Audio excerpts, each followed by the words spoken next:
बिस्मिल्लाहिर्रहमानिर्रहीम। अस्सलाम वालेकुम। आप देख रहे हैं प्रोग्राम न्यूज़ फीड। मैं हूं मुर्तज़ा डार। प्रोग्राम में आज बात करेंगे साल 2022 में मुल्क भर को सिक्योरिटी से दरपेश जितने भी चैलेंजेस थे उस हवाले से। इसमें इंटरनल और एक्सटर्नल दोनों फैक्टर्स को हमने शामिल किया है। आज हम ये जानने की कोशिश करेंगे कि साल 2022 में दहशत गर्दी के कितने वाक़यात हुए, उन वाक़यात का क्या असर हुआ, उनके ग्राफ क्या अपवर्ड ट्रेंड्स में गए या डाउनवर्ड ट्रेंड्स में आए, और इस वक्त गुज़िश्ता चंद हफ्तों से या महीनों से जो दहशतगर्दी की नई लहर जारी है वो क्यों जारी है, जबकि इस साल के अख्ताम तक तो चीज़ें बहुत बेहतर हो जानी चाहिए थी। साथ ही साथ स्ट्रीट क्राइम जो है उसको भी डिस्कस करेंगे। साल 2022 में पूरे साल में स्ट्रीट क्राइम लाहौर, इस्लामाबाद, कराची समेत बड़े शहरों के अंदर जो है उसकी क्या हालत जार रही, जबकि स्ट्रीट क्राइम के हवाले से हमने रिसेंट पास में चंद ही दिनों पहले भी ऐसी खबरें सुनी कि उसमें कराची में बिलखुसूस इजाफा होता चला जा रहा है। इन तमाम मुहरकात को आज जानने की कोशिश करेंगे और साथ ही साथ ये भी जानने की कोशिश करेंगे इक्तिसादी मामलात का इन मामलात से कोई लेना देना है या नहीं है। गुफ्तगू का बाकायदा आगाज करेंगे। प्रोग्राम में मुझे ज्वाइन करें जनरल रिटायर्ड अशरफ सलीम साहब, दिफाई तज्जियाकार हैं।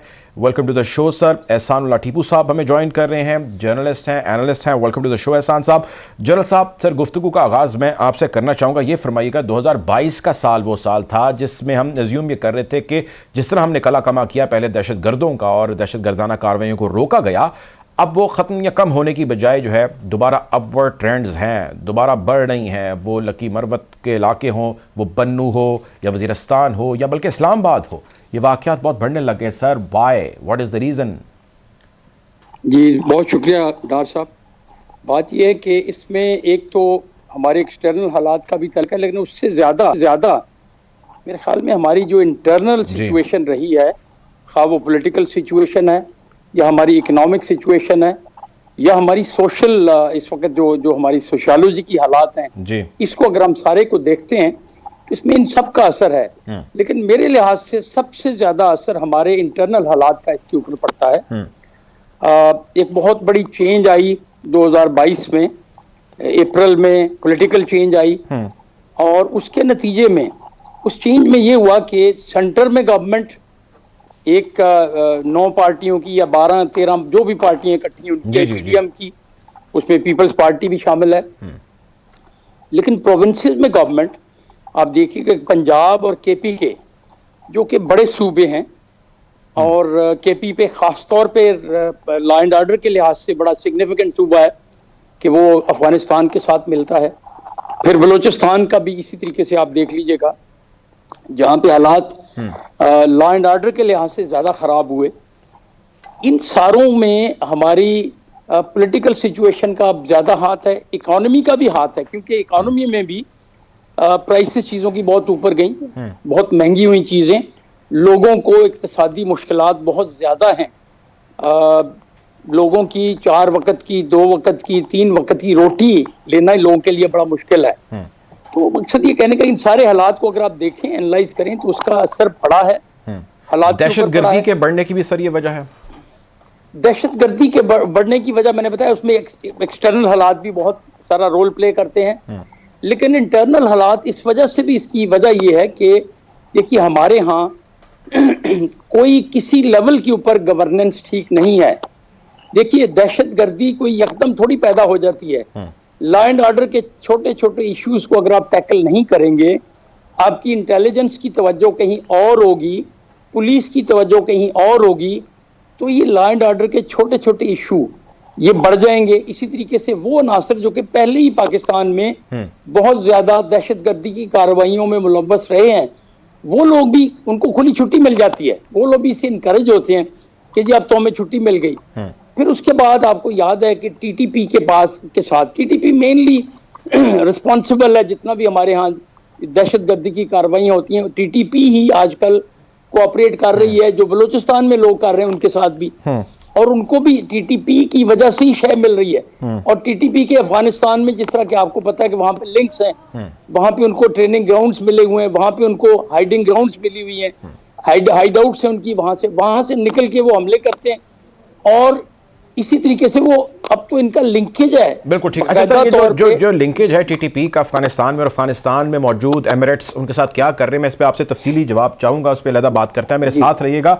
एहसानुल्लाह टीपू साहब, मैं आपकी तरफ आना चाहूँगा। ये फरमाइएगा कि 2022 वो साल है जिस साल में हमने देखा कि टीटीपी के साथ हमारे कंसर्न क्वार्टर्स रियासत ने बैठ के डायलॉग भी किया और उसके बाद पीस एग्रीमेंट भी हुआ, फिर पीस एग्रीमेंट हमने टूटना देखा, फिर ऐसी भी खबरें आई कि बहुत सारे उनके प्रिजनर्स को रिलीज़ किया गया, फिर ऐसी भी खबरें आई कि टीटीपी ने एक मुरासला जारी किया है और उन्होंने कहा कि जी हम पाकिस्तान के ऊपर हमले बाकायदा तौर पे करेंगे और अब हमलों का आगाज़ हो गया।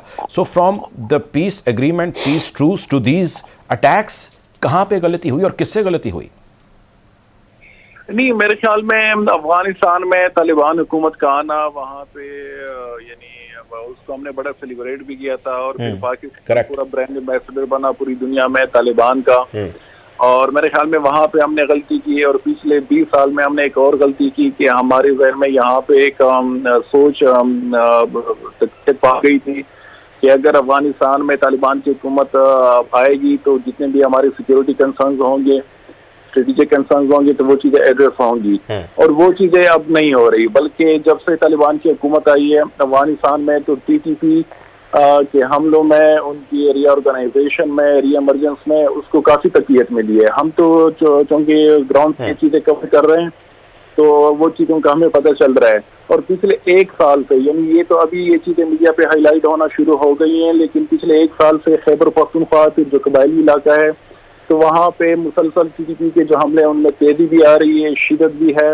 वहाँ पे उनकी इन्फिल्ट्रेशन भी हो चुकी है अच्छी खासी तादाद में, और उनकी जो प्रेजेंस है वो एक्सपेंड हो रही है। यानी खैबर पख्तूनख्वा से बलूचिस्तान की तरफ भी ये लोग मूव कर रहे हैं। और अभी अगर हम यानी जो टोटल फिगर है कि टीटीपी के अंदर यानी अभी तकरीबन 21 जो आउटफिट्स हैं, मिलिटेंट जो जिहादी ग्रुप्स हैं वो शामिल हो चुके हैं, और उसमें बलूचिस्तान से भी हैं, उसमें पंजाब से भी हैं, कराची से भी हैं, खैबर पख्तूनख्वा से, तो पूरे मुल्क से यानी जितनी भी ऑर्गेनाइज ज्यादा अच्छी हो गई है।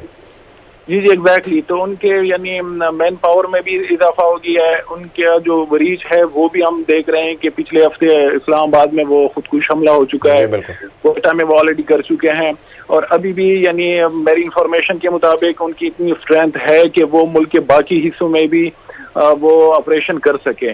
तो उस वक्त यानी मुज़ाकरात का एक सिलसिला चल पड़ा था, और वो फिर बीच में यानी उसमें काफी गेंस भी हुई थी, क्योंकि उसमें तो होना चाहिए था। वैसे आप क्या कहते हैं, वो होना चाहिए था कि नहीं होना चाहिए था? नहीं, बिल्कुल होना चाहिए था। यानी अगर मुज़ाकरात के जरिए ये मसला जो कि पिछले 20 साल से हम फेस कर रहे हैं वो हल हो सकता था, तो बिल्कुल मुज़ाकरात का ऑप्शन मेरे ख्याल में अच्छा था। लेकिन वहाँ पे गलतियां ये हुई कि सब चीजें पेशावर से देखी जा रही थी। जो पेशावर के यानी साबका कोर कमांडर थे तो वो चीजों को देख रहे थे, और यहाँ पे जो उसको पॉलिटिकल ओनरशिप मिलनी चाहिए थी फेडरल गवर्नमेंट की वो ना मिली उस वक्त। और फिर ये कि यानी उसके नतीजे में कुछ प्रोग्रेस भी हुई थी, 3 महीनों की सीज़फायर हुई थी टीटीपी की तरफ से, और उन 3 महीनों में यानी हमलों में बहुत ज्यादा कमी आई थी।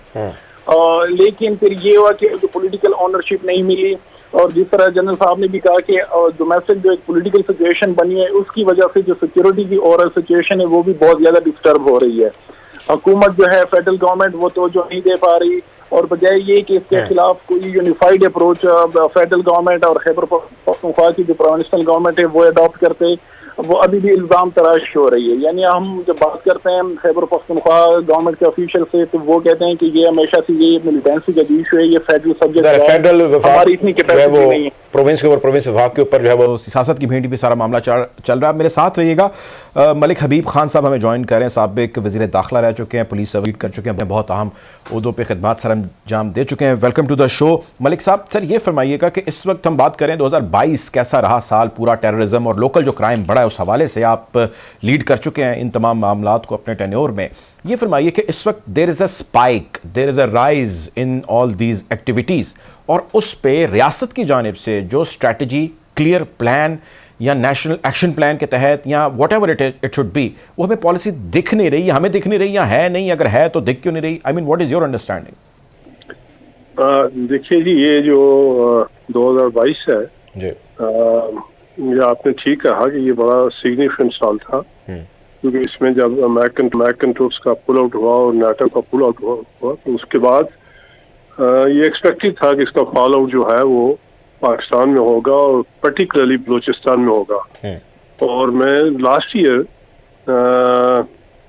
अक्टूबर में मैं बलूचिस्तान गया था 2021 में, उस वक्त पुल आउट हो रहा था, एंड मेरी वहाँ के जो टॉप कमांडर्स थे उनसे मीटिंग हुई थी। क्योंकि मैं बलूचिस्तान में काफ़ी अर्सा रहा हूँ 71 onward in different capacities, ISI से लेके जब मैं आर्मी था 71 से 73 तक, then I was IGP there.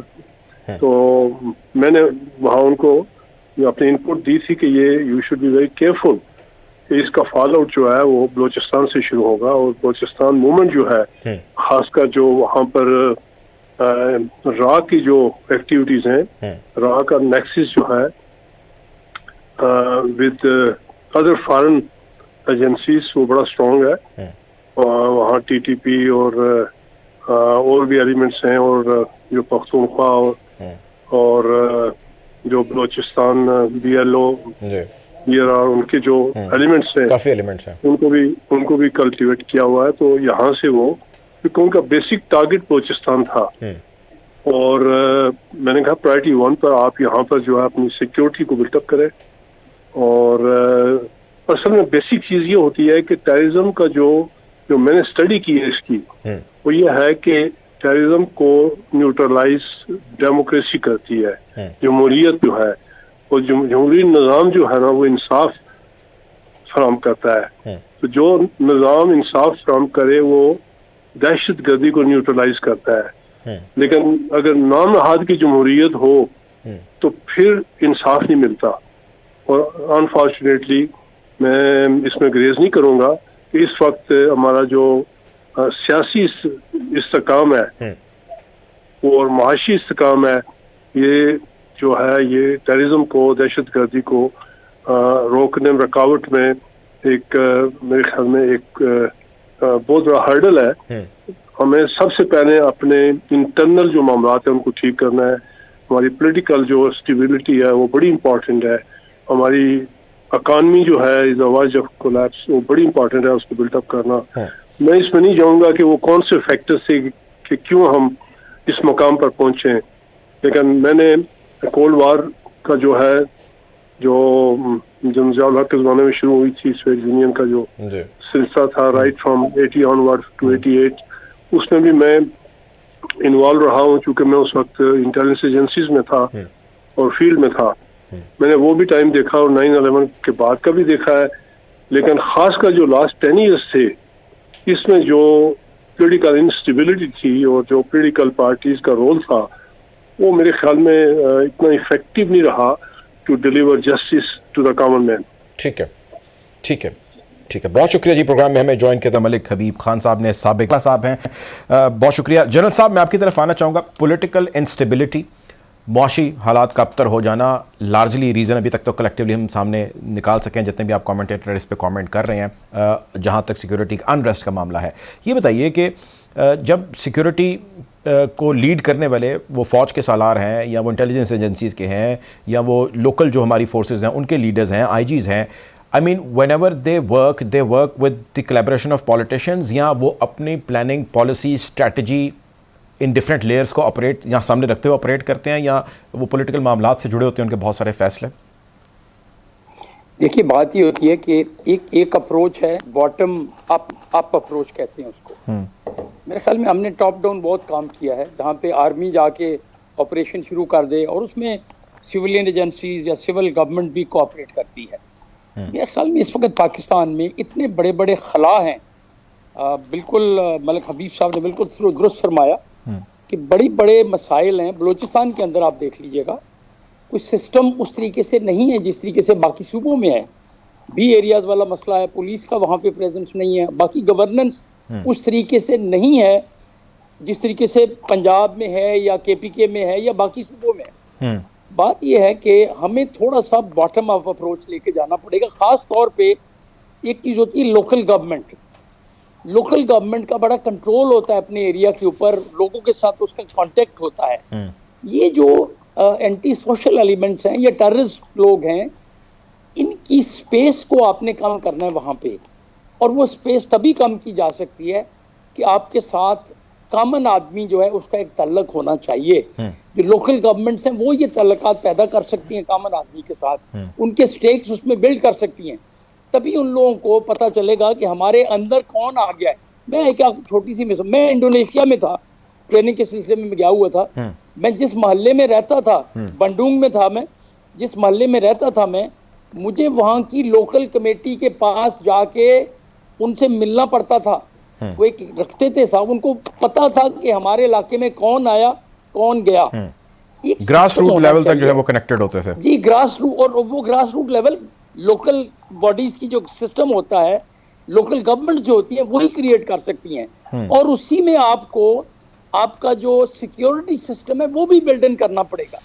देखिए, बंदों को पता हो कि हमारे इलाके में कौन आया कौन गया, बिल्कुल ठीक है, तभी वो लोग कर सकते हैं ना। इसी को आप ऊपर की तरफ लेके जाएं, फिर आप डिस्ट्रिक्ट गवर्नमेंट्स आएंगी आपकी, उनको ऊपर की तरफ ले जाएं, प्रोविंशियल गवर्नमेंट्स का ज़ाहिर लेयर वाइज चलेंगे, फिर डिस्ट्रिक्ट से प्रोविंशियल के ऊपर, फिर फेडरल के ऊपर जाएंगे। आर्मी को आप पहले स्टेप के तौर पे अगर उसमें इन्वॉल्व कर देंगे ना, तो आर्मी तो बिखर जाएगी पूरी की पूरे पाकिस्तान में। जी बिल्कुल ठीक है।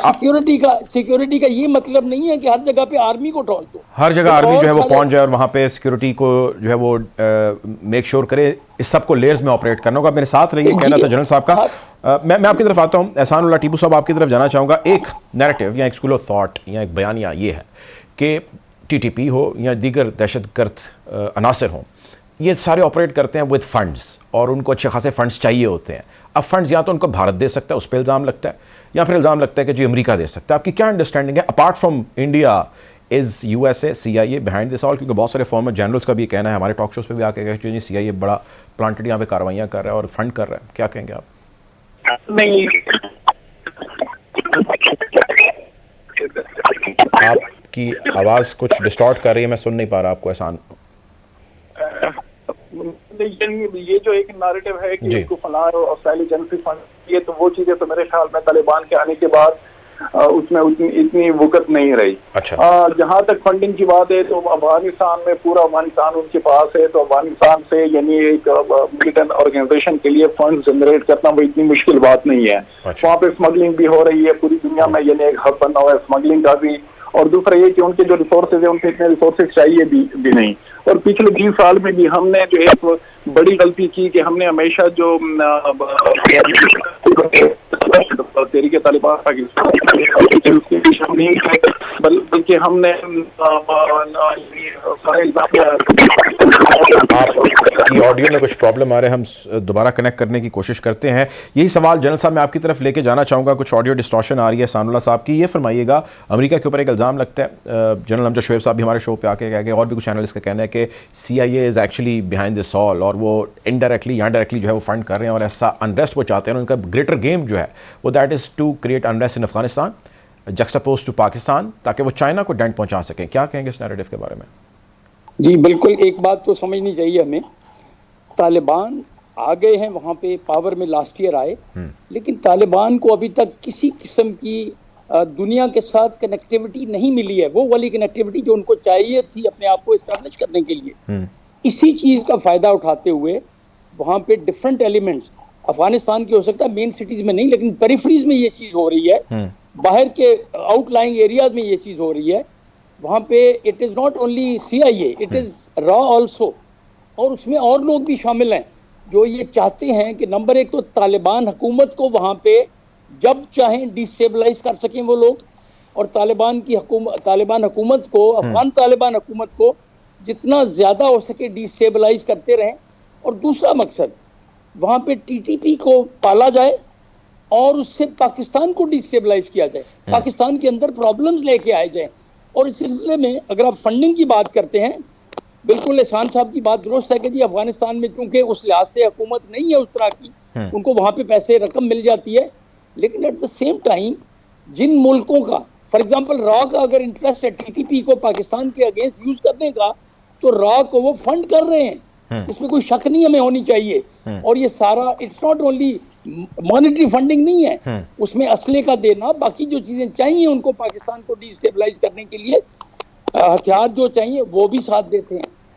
फिर दूसरी बात ये होती है कि पाकिस्तान के अंदर भी रॉ के सिंपथाइजर्स होंगे जिनको वो यूज करते हैं, यहाँ पे उन लोगों को ला के उनको शेल्टर देते हैं, उसके बाद अपने ऑपरेशन को यूज करने के लिए वो करते होंगे। और ये चीजें ढकी छुपी नहीं है, बहुत सारी चीजें पकड़ी भी गई हैं, और बहुत सारा डेटा हमारी इंटेलिजेंस एजेंसीज के साथ मौजूद है। जिस तरीके से ये देख लेना, ये जो रिसेंट वाकया हुआ इस्लामाबाद के अंदर, हाँ जी, एक टैक्सी के अंदर जो एक बंदे ने अपने आप को फाड़ा है, बात ये वो बंदा कहाँ से आया था, कैसे आया था, किधर आके रहा, और उसका टारगेट शायद कोई और था, लेकिन पुलिस वाला बेचारा उसने रोका, उनकी तलाशी लेने की कोशिश की तो उन्होंने अपने आप को उड़ा लिया। मकसद ये है कि इस सारे में ये ऐसे नहीं चीजें हो रही हैं, ये ऐसे टीटीपी किसी नेटवर्क के तहत, प्लान के तहत हो रही हैं। जी, ये पूरा एक नेटवर्क है, उसको पीछे से सपोर्ट किया जा रहा है, इसके पीछे इंटेलिजेंस सपोर्ट है जो कि इंडिया उनको दे रहा है, और भी मुल्क फाइनेंशियल सपोर्ट भी दे रहा है। और इसमें it is not only Pakistan, China को डिस्टेबलाइज करना, सेंट्रल एशिया, क्योंकि चाइना सेंट्रल एशिया में अपने इंटरेस्ट बढ़ा रहा है। इसी तरीके से खतरा ये है कि रशिया ना आके सेंट्रल एशिया दोबारा अपने आप को एस्टेब्लिश करे, तो ये सारी फोर्सेस को अफगानिस्तान के अंदर उनको जा रहा है, उनको बढ़ाया जा रहा है, ताकि जरूरत के वक्त उनको जरूरत के वक्त जो है सेंट्रल एशिया के लिए पाकिस्तान के खिलाफ जो है उनको इस्तेमाल किया जा सके, ताकि लार्जली जो है वो असरअंदाज हुआ जा सके। बहुत शुक्रिया जी। ये कहना था जनरल टाइड अशरफ सलीम साहब का। प्रोग्राम में हमें ज्वाइन किया एहसानुल्लाह टीपू महसूद साहब ने। आप दोनों मेहमानों का बहुत शुक्रिया। नाज़रीन, प्रोग्राम में वक्त हो जाता है एक ब्रेक का, ब्रेक की जाने पड़ेंगे। Welcome back after the break. Programme में गुफ्तगू का सिलसिला जारी है। बात कर रहे हैं कि सन 2022 कैसा रहा, दहशतगर्दी के मामलात पाकिस्तान में कैसे रहे, ओवरऑल सिक्योरिटी जो है वो मुल्क के अंदर कैसी रही। प्रोग्राम में मुझे ज्वाइन करें ताहिर खान साहब, एक्सपर्ट हैं, अफगान उमूर को बहुत लार्जली इन्होंने कवर किया है। Welcome to the show Tahir साहब। सर, सवाल यह है कि 2022 में एक मरतबा फिर हम देखते हैं कि दहशतगर्दी की जो लहर है वो सर उठा रही है, और दहशतगर्द जो है वो मुख्तलिफ हमले कर रहे हैं, अपनी कार्रवाइयाँ कर रहे हैं। आपके ख्याल से what is that one reason जिसकी वजह से सारा कुछ हो रहा है? क्योंकि इससे पहले जो हमने एफर्ट्स की वो एफर्ट्स तो कुछ और थी। बहुत शुक्रिया मुझे दावत देने की। मेरी नज़र में जब गुज़िश्ता साल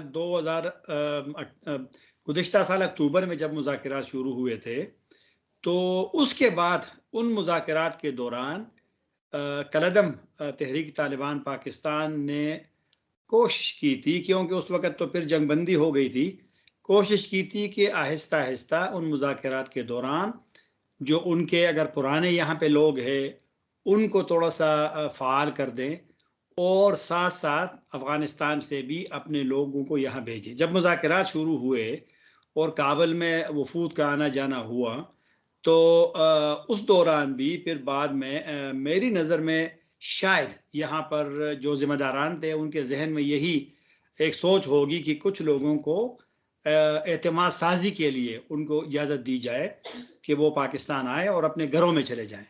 लेकिन ऐसा नहीं हुआ। आ तो गए वो वापस, लेकिन वो घरों की बजाय पहाड़ों पे चले गए और कुछ ना कुछ अपना एक निज़ाम बहाल कर दिया, और फिर हमले शुरू कर दिए, लोगों को पकड़ना शुरू कर दिया।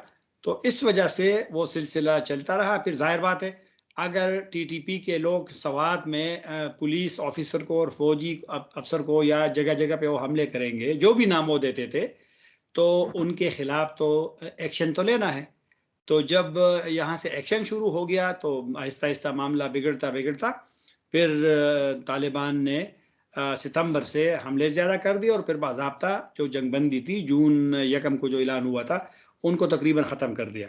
तो इस वजह से ये हमले अब शुरू हुए हैं, क्योंकि अब हर जगह पे टीटीपी के लोग मौजूद हैं, न सिर्फ सवात में, न सिर्फ वज़ीरिस्तान में, बल्कि हर जगह पे। तो जब भी उनको मौका मिलता है वो हमले भी करते हैं, और उनका जो असल मकसद है इस वक्त पुलिस को टारगेट बनाना, क्योंकि पुलिस एक आसान हदफ है।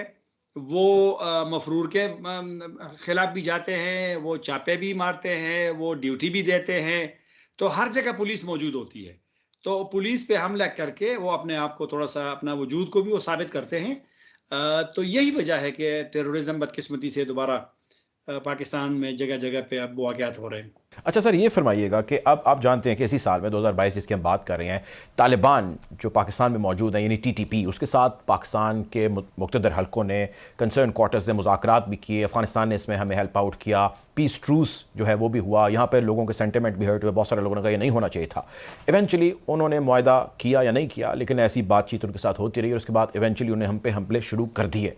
अब एक तरफ उनसे मुज़ाकरात करते हैं, बातचीत करते हैं, और फिर वो हम पे हमले शुरू कर देते हैं। क्या हमसे उस वक्त गलती हुई या हमसे अभी कोई गलती हो रही है उनको हैंडल करने में? Where we actually did something which we should have not done?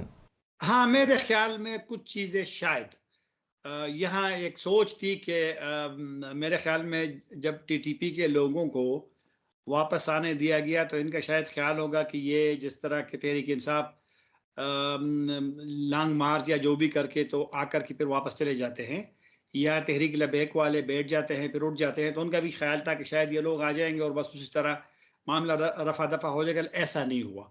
यहाँ पे थोड़ी सी गलती हो गई, क्योंकि टीटीपी की वापसी तो मुज़ाकरात का हिस्सा है, लेकिन उन पे मुआहिदा इसलिए नहीं हुआ था कि टीटीपी का ये मुतालबा था कि वो मुसल्लह होके जाएंगे। उनके पास एक दलील थी जो मेरी नज़र में कमज़ोर दलील थी कि इन्होंने, चूँकि लोगों उनके हाथ कत्ल हुए हैं, कबायली मशरान कत्ल हुए हैं, सियासी लीडर कत्ल हुए हैं, तो शायद उनके खिलाफ जब किसी को मौका मिलेगा तो वो बदला ले लेंगे, इंतकाम ले लेंगे।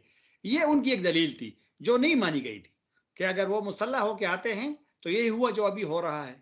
तो एक तो हमसे कुछ थोड़ी सी गलतियां मुज़ाकरात के दौरान मेरे ख्याल में हुई है, कोई सही तरीके से शायद उनको ना, और मुज़ाकरात वैसे इस वक्त मुअत्तल हैं। अब देखना है, जिस तरह कल कोर कमांडरों के इजलास में जो बयान मैंने पढ़ा है तो उसमें जंग, दहशतगर्दी के खिलाफ जंग का जिक्र किया था कि इनको इस लानत को उसमें दो फिक्रे हैं कि जंग लड़ी जाएगी और लानत को ख़त्म किया जाएगा। इसका मतलब ये है, जो मैं उनसे मतलब ले सकता हूँ, कि शायद वो मुज़ाकरात की तरफ अब ना जाना चाहे। वैसे तो कल जो सलामती कमेटी का इजलास बुलाया गया है उसमें भी कुछ चीज़ें वाज़ेह हो जाएंगी, फिर कोर कमांडरों का इजलास तो दूसरे दिन भी जारी है, लेकिन कल के बयान से तो यही अंदाज़ा होता है कि शायद अब टीटीपी के हवाले से एक्शन लिया जाएगा। लेकिन एक्शन का भी एक मुश्किल इसलिए है कि आप कहाँ पे एक्शन लेंगे, वो मौजूद तो है लेकिन वो फिर वहाँ से पहाड़ों में चले जाएंगे। अब एक जगह तो उनके कंट्रोल में नहीं है कि माजी की तरह आप जाकर बाजवड़ में रेड करें, ऑपरेशन करें, शुमाली वजीरिस्तान में ऑपरेशन करें, वो तो अब नहीं रहा, वो तो अफगानिस्तान में है। अफगानिस्तान में तो आप उसको टारगेट नहीं कर सकते।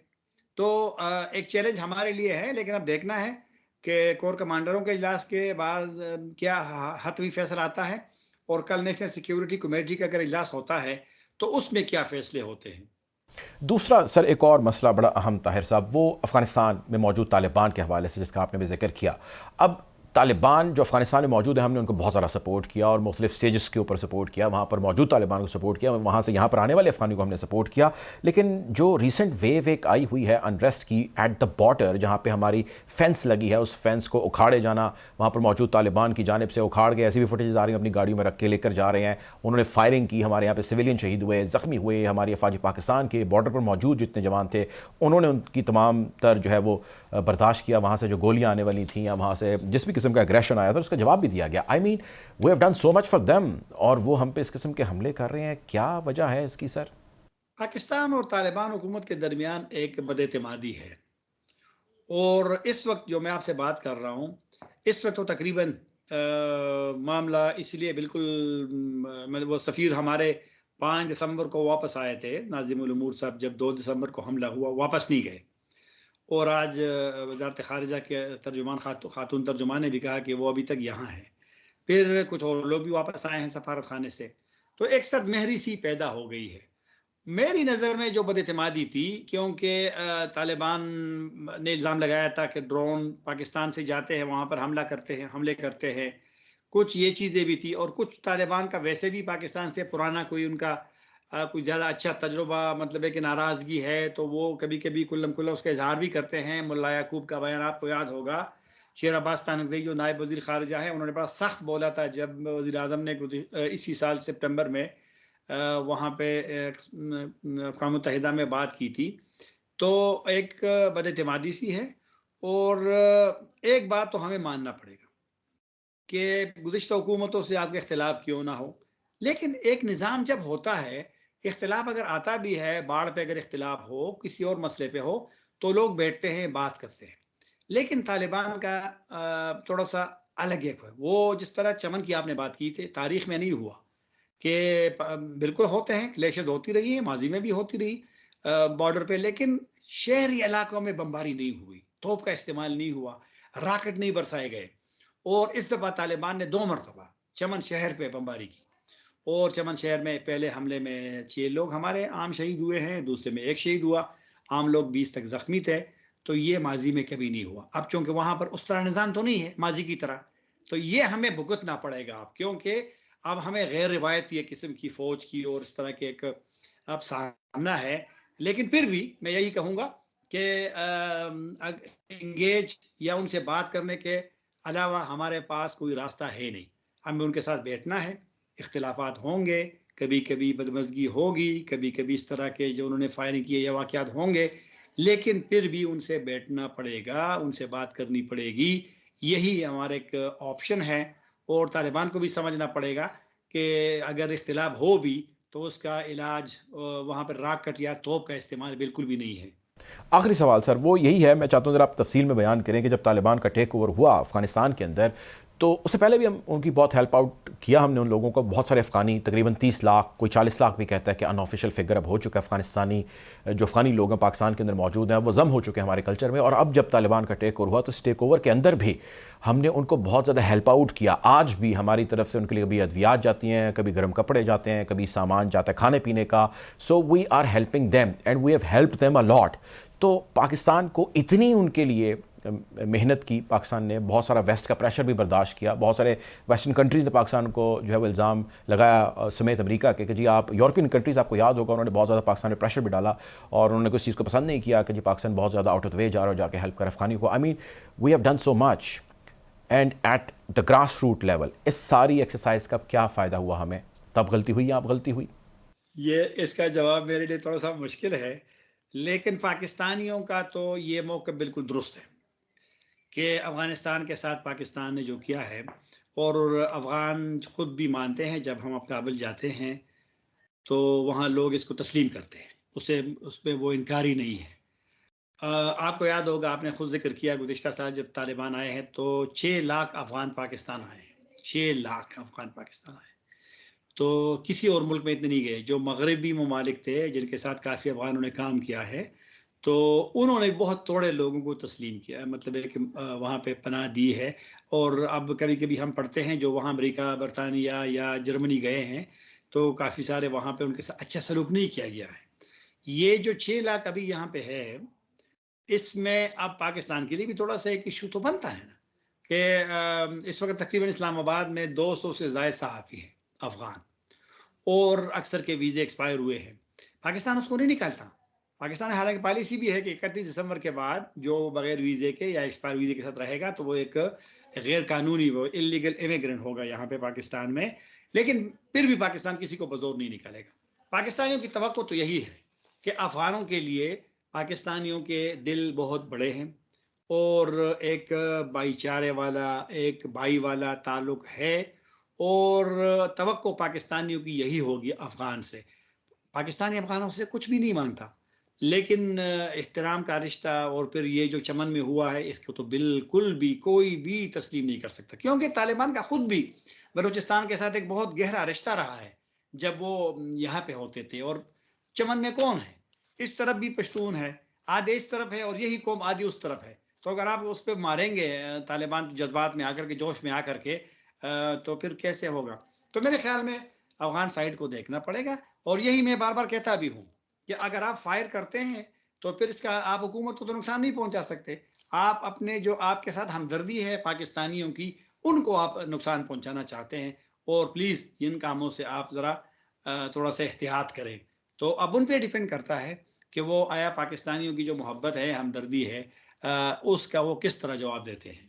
बहुत शुक्रिया जी। प्रोग्राम में हमें ज्वाइन ताहिर खान साहब ने, एक्सपर्ट हैं अफ़गान अमूर के। बहुत शुक्रिया सर, आपने प्रोग्राम के लिए वक्त निकाला। नाजरीन, सन 2022 अख्ताम पजीरा और इस साल का ये हमारा आखिरी शो है, और आज का शो हमने जो किया वो सिक्योरिटी के मामला जो मुल्क को दरपेश हैं, एक्सटर्नल इंटरनल फैक्टर्स, उनको तमाम को सामने रखते हुए इस दुआ के साथ कि अगला साल पाकिस्तान के लिए मज़ीद महफूज साल हो, लोग किसी भी किस्म की इस जारियत से जो है वो बचे रहें। हम उम्मीद भी करते हैं, दुआ भी करते हैं, और मुक़्तदर हलकों से और तमाम कंसर्न क्वार्टर से भी ये उम्मीद लगाए बैठे हैं कि वो भी इसके ऊपर उतनी ही तवज्जो देंगे जितनी तवज्जो की इस वक्त ज़रूरत है। बहरहाल अब तक के लिए इतना ही, अपना ख्याल रखिए। अल्लाह हाफ़िज़।